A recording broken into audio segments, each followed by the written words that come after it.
Konsep pembelajaran. Pembelajaran merupakan proses interaksi antara peserta didik dengan lingkungan belajar yang bertujuan untuk memperoleh pengetahuan, keterampilan, dan sikap. Konsep pembelajaran didasarkan pada berbagai teori yang menjelaskan bagaimana seseorang memperoleh dan mengembangkan pemahamannya terhadap suatu materi. Beberapa teori yang mendasari konsep pembelajaran antara lain yang pertama, teori behaviorisme. Teori ini menekankan bahwa pembelajaran terjadi melalui stimulus dan respon. Seseorang dapat belajar jika diberikan rangsangan yang tepat, seperti penghargaan atau hukuman. Yang kedua ada teori kognitivisme. Pendekatan kognitivisme berfokus pada bagaimana individu memproses informasi dan membangun pemahaman. Pembelajaran dianggap sebagai proses aktif yang melibatkan pemikiran, pengolahan informasi, serta penyimpanan dalam memori jangka panjang.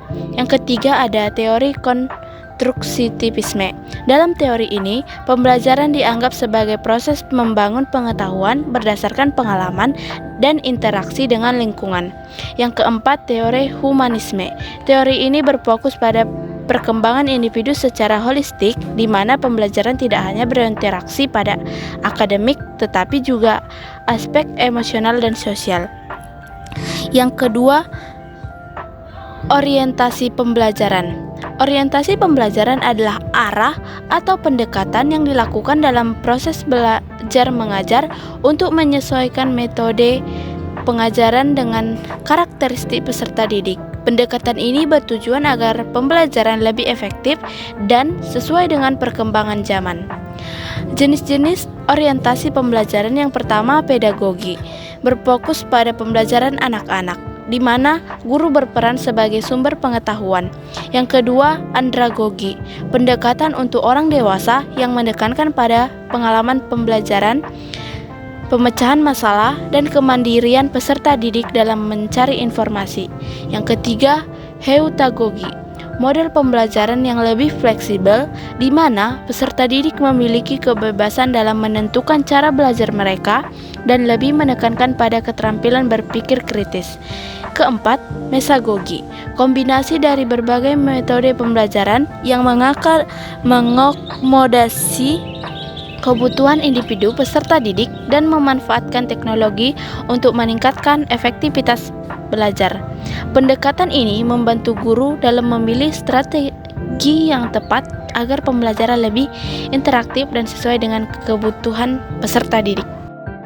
Perencanaan pembelajaran menggunakan TPACK. Implementasi TPACK pada pembelajaran merupakan kegiatan pembelajaran yang dilakukan oleh guru untuk mencapai tujuan pembelajaran dengan mengintegrasikan pengetahuan teknologi, pedagogi, dan konten yang disusun menjadi sebuah satu kesatuan yang dituangkan dalam rancangan pembelajaran atau RPP.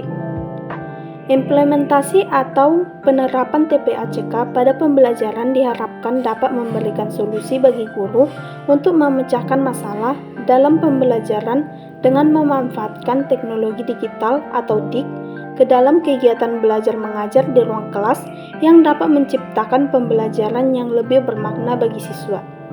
Penerapan TPACK juga merupakan salah satu wujud berkembangnya kemampuan guru, khususnya dalam mengelola kelas dan mengikuti perkembangan teknologi yang sangat pesat. Dalam menyusun perangkat pembelajaran, sesuatu yang berperan besar dalam kemampuan TPACK. Media pembelajaran merupakan salah satu bentuk pemanfaatan teknologi.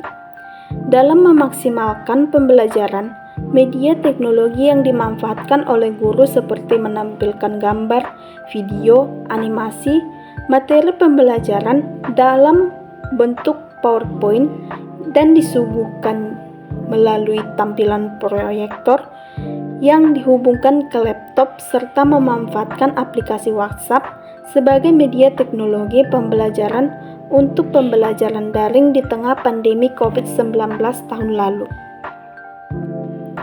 Tujuan pembelajaran, hasil belajar siswa, dan evaluasi pembelajaran yang menyesuaikan pada penggunaan teknologi dalam berlangsungnya pembelajaran yang bermaksud pada pengintegrasian teknologi dalam dunia pendidikan. Jadi, guru harus mampu menerapkan metode tertentu jika tidak semua pendekatan pembelajaran cocok untuk digunakan dengan melihat karakteristik peserta didik yang berbeda. Dari penjelasan tersebut, dapat disimpulkan bahwa terdapat 7 komponen pada technological, pedagogical, context, knowledge, atau TPACK. Ketujuh komponen tersebut dapat dijelaskan sebagai berikut. Yang pertama, technological knowledge atau TK. Merupakan pengetahuan bagi calon guru dan atau guru untuk mengetahui teknologi, software, atau aplikasi yang dapat digunakan untuk pembelajaran. Yang kedua, pedagogical knowledge atau PK. Merupakan pengetahuan tentang teori belajar mengajar yang terdiri dari proses, tujuan, strategi, metode, dan model pembelajaran, penilaian, dan lainnya. Selain itu, juga terdiri dari pengetahuan dalam mengelola kelas, mengenali karakteristik siswa, dan pengembangan rencana pembelajaran atau RPP. Yang ketiga, content knowledge atau CK. Merupakan pengetahuan tentang materi ajar yang akan dipelajari oleh siswa dan guru harus menguasai materi ajar tersebut secara luas dan mendalam agar dapat disampaikan dan diterima dengan benar oleh siswa. Yang keempat, technological pedagogical knowledge atau TPK. Merupakan pengetahuan tentang beragam teknologi yang dapat digunakan dalam pengajaran dan teknologi yang digunakan mampu mengubah cara guru dalam mengajar. Yang kelima, technological content knowledge atau TCK. Merupakan pengetahuan tentang hubungan antara teknologi dan konten materi. Pengetahuan yang baik tentang teknologi akan berdampak baik pula pada kemampuan untuk menyampaikan materi dengan baik sehingga mudah dipahami oleh siswa dan guru dapat dengan mudah menentukan media yang tepat untuk menyampaikan materi yang akan diajarkan. Yang keenam, pedagogical content knowledge atau PCK, yaitu pengetahuan tentang bagaimana guru dapat menentukan metode dan strategi pembelajaran yang tepat untuk mengajarkan suatu materi sehingga dapat menciptakan pembelajaran bermakna bagi siswa karena dapat menerima materi ajar dengan cara yang berbeda dari guru sehingga mudah dipahami oleh siswa. Yang ketujuh, technological pedagogical content knowledge atau TPACK. Pengetahuan yang dibutuhkan guru dalam memanfaatkan teknologi secara tepat ke dalam kegiatan pembelajaran di berbagai konten materi, serta mampu mengajarkan materi menggunakan teknologi dan metode pedagogi yang sesuai. Manajemen kelas. Menurut Winata Putra tahun 1999, manajemen kelas adalah serangkaian kegiatan yang dilakukan guru untuk mendorong munculnya tingkah laku siswa yang diharapkan dan menghilangkan tingkah laku siswa yang tidak diharapkan, mengembangkan hubungan interpersonal yang baik dan iklim sosio-emosional kelas yang positif, guna menciptakan organisasi kelas yang efektif.